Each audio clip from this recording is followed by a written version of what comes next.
haysta waa aqoonyahan geeleed ilaa xad soo maaha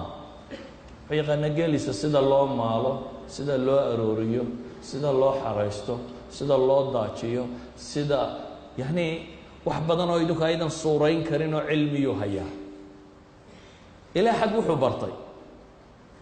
geela marka la lisayo hadhuubka xagee lagala galaa mahaanidka mise biskeedka mahaanidka iyo biskeedka ma taqaana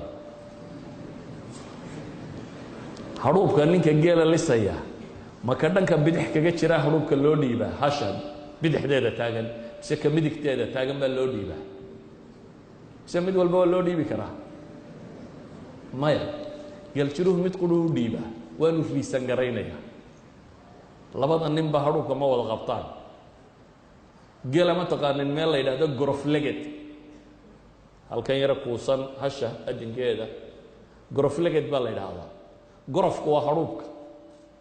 hadhuubkay legedaa weeyaan hadhuubkay tuurtaa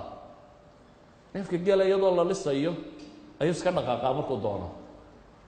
hadduu dhaqaaqana gorofku kaaga dhufanayaa dee goroflegedkiisa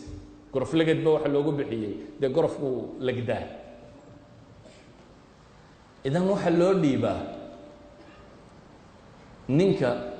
midigtiisu ay dambeedka lisayso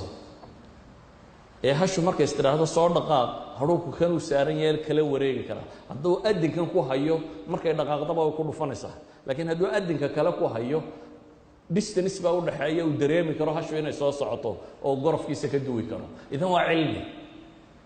waa aqoon uu bartay hasha hadhuubka xagga lagala gelaya idan waa aqoon-yahan laakiin waktigan dambe waxaad moodaa aqoonta dadka badh inay kusoo koobeen intan schooling systemka lagu qaato scholarka kuwan la yidhaahdo maalan ninka waayeelka ee